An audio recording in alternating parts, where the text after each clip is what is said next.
बिस्मिल्लाहिर्रहमानिर्रहीम अस्सलाम वालेकुम नाज़रीन खुशामदीद कहती हूँ आपको अपने चैनल गौंदल स्पीक्स में। मैं हूँ अनीसा गौंदल।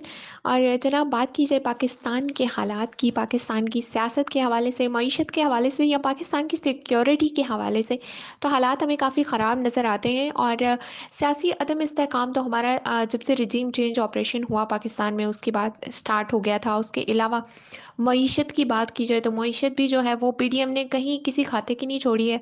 और उसके बाद जो सिक्योरिटी, जो अमन के हालात थे वो भी अब हमें ख़राब होते दिखाई दे रहे हैं। जैसे अ, अगर हुकूमत की बात की जाए तो जनाब हुकूमत को तो कोई परवाह ही नहीं है। उनको तो सिर्फ़ इस चीज़ की टेंशन है कि उन्होंने अपना इक़्तिदार कैसे बचाना है, उन्होंने अपने केसेस कैसे ख़त्म करने हैं और जो मफ़रूर लोग हैं उनको वापस पाकिस्तान कैसे लेकर आना है, उनको पूरी तरह से रिलीफ़ देकर। तो पाकिस्तान के हालात जो है वो अदम इस्तेहकाम जो है वो ठीक होता हुआ दिखाई नहीं दे रहा। लेकिन बहुत सारी डेवलपमेंट हो रही है इसके साथ-साथ और बहुत से चेंजेस जो हैं वो हमें देखने को आ रहे हैं। इसके अलावा जनाब क्योंकि सियासी अदम इस्तेकाम तो है ही है, लेकिन एक बड़ी अच्छी डेवलपमेंट जो है वो सैटरडे वाले दिन हुई।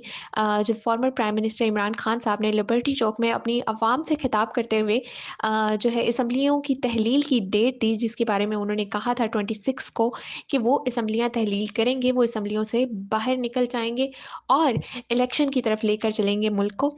तो उससे पहले हमें बहुत सी बातें देखने को आ रही थी क्योंकि परवेज़ इलाही साहब और मोनिस इलाही साहब उन पे बहुत अदम एतमाद दिखाया जा रहा था अवाम की तरफ से, बहुत से लोगों की तरफ से, और ये कहा जा रहा था कि वो इमरान खान साहब के साथ खड़े नहीं होंगे, वो असम्बलियाँ तहलील नहीं करेंगे, वो पीछे हट जाएँगे या फिर वो जो है जिनका उनके पीछे हाथ है वो उन्हीं का सुनेंगे।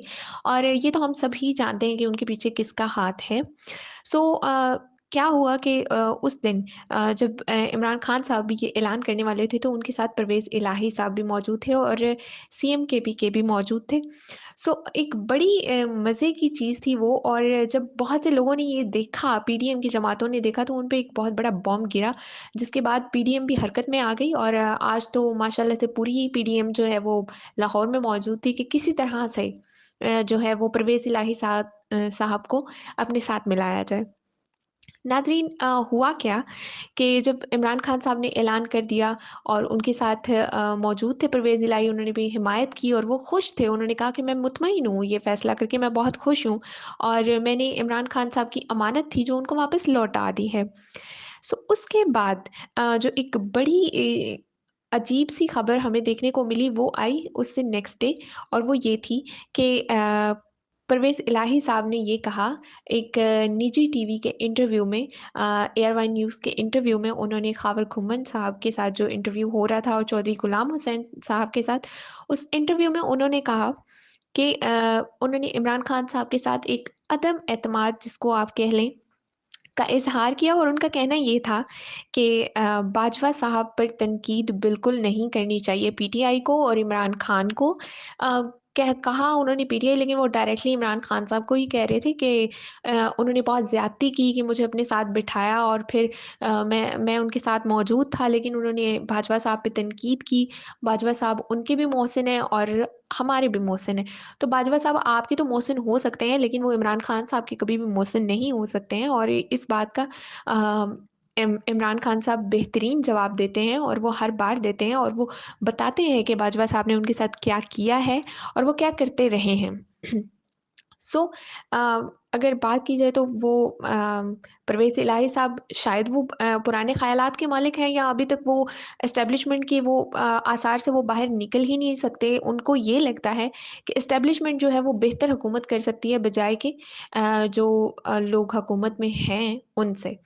तो ये उनका एक बहुत ही गलत कॉन्सेप्ट है जो बना हुआ है, जो कि नहीं होना चाहिए।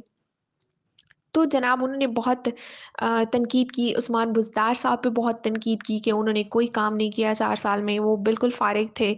इस हवाले से उस्मान बुज़दार साहब का भी बयान एक आज सामने आया और उन्होंने कहा कि मेरे पास भी राज़ बहुत हैं, मैं जवाब दे सकता हूँ, लेकिन मैं खामोश रहूँगा, ये वक़्त नहीं है ऐसी बातों का। उसके बाद नाज़रीन अगर देखा जाए तो उसी ही इंटरव्यू में जो इंटरव्यू परवेज़ इलाही साहब ने ख़ावर खुम्मन और चौधरी गुलाम हुसैन साहब को दिया, उस इंटरव्यू में उनका ये कहना था कि उनको बाजवा साहब की तरफ से ये पैगाम आया है। तो इसका मतलब है कि अभी भी जो है एस्टेब्लिशमेंट जो है वो एपॉलिटिकल नहीं हुई। जो लोग कहते थे कि हम एपॉलिटिकल हो गए हैं, ये सिर्फ़ एक बयान की हद तक ही महदूद है और अभी तक ऐसी कोई चीज़ हमें देखने को मिली नहीं है। और अगर देखा जाए तो बाजवा साहब ये भी कहते थे कि मैं रिटायरमेंट के बाद जो है वो हुक्मनामे में चला जाऊँगा।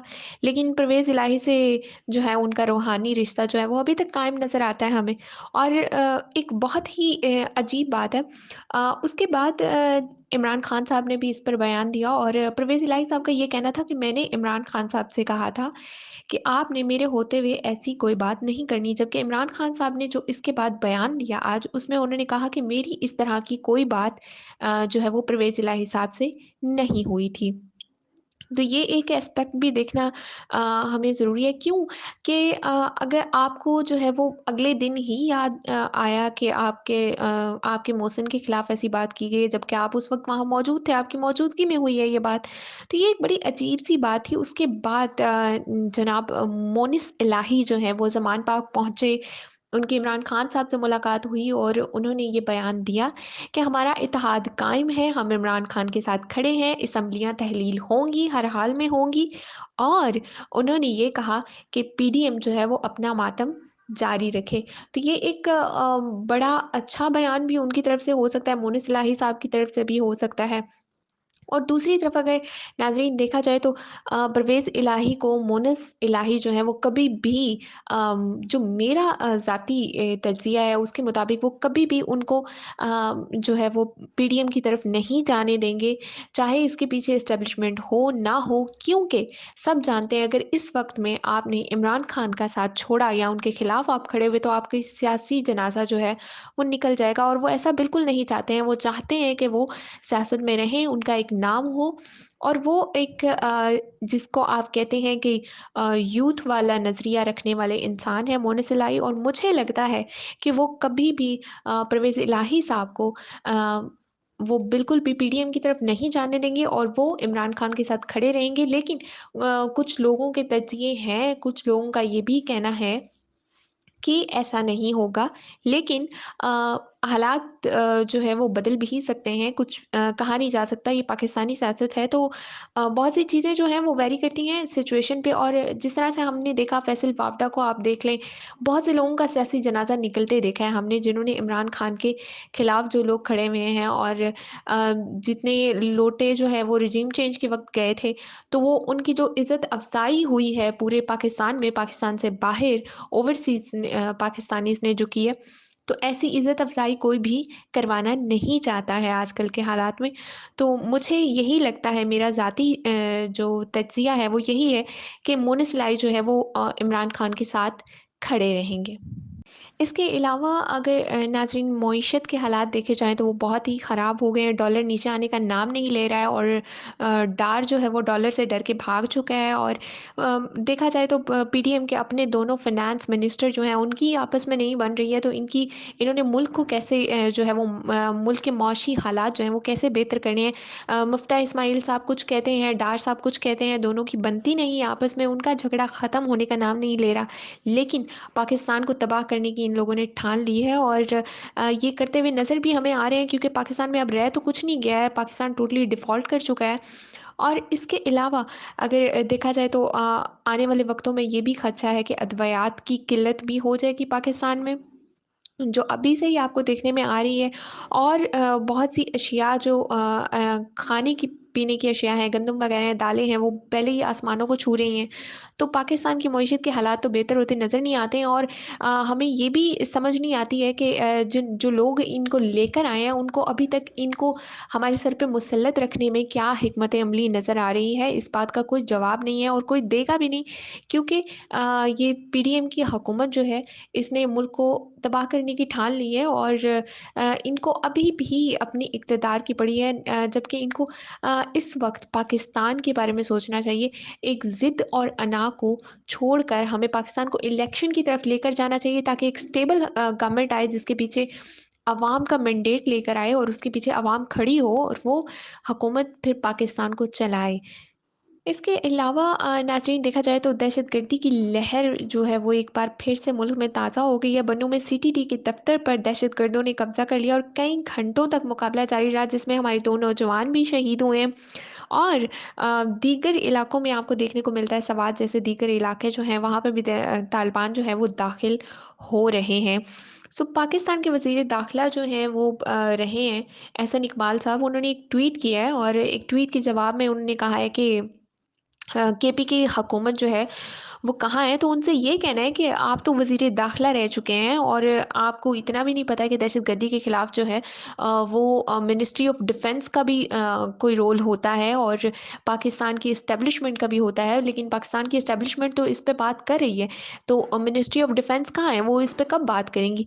तो ये एक बड़ा ही अलमिया है जहाँ पे हम फिर भी हुकूमतों को बीच में लेके आ रहे हैं। हम अपने किरदार को नहीं देख रहे हैं, हम अपनी गवर्नमेंट की जो किरदार है उसको नहीं देख रहे हैं, लेकिन हम दूसरे पे तनकीद ज़रूर करेंगे और मुल्क की जो सिक्योरिटी के हालात होते हैं और जो हिफाज़त होती है वो एस्टेब्लिशमेंट के हाथ में होती है और मिनिस्ट्री डिफेंस को इस पे बात करनी चाहिए। जबकि फिर भी सवाल जो है वो केपी की गवर्नमेंट पे किया जा रहा है। तो जाहिलों को तो कोई भी नहीं समझा सकता है और ये जहालत जारी रहेगी जब तक इनके इक़्तिदार के नशे जो हैं वो ख़त्म नहीं होते हैं। और जनाब इसी के साथ कुछ अच्छी ख़बरें भी मौजूद हैं और वो ख़बरें ये हैं कि अर्जेंटीना जो है वो 36 सालों के बाद वर्ल्ड कप चैंपियन बन गया है फीफा का और मेसी जो है वो कल उन्होंने बहुत ही शानदार करदगी दिखाई है और एक बहुत ही सनसनीखेज़ मुकाबला था जहाँ पे एम्बाप्पे ने बहुत अच्छा स्कोर जो है वो किया। फ्रांस की जानिब से जो उन्होंने 3 गोल किए वो बहुत ही एक्साइटिंग थे।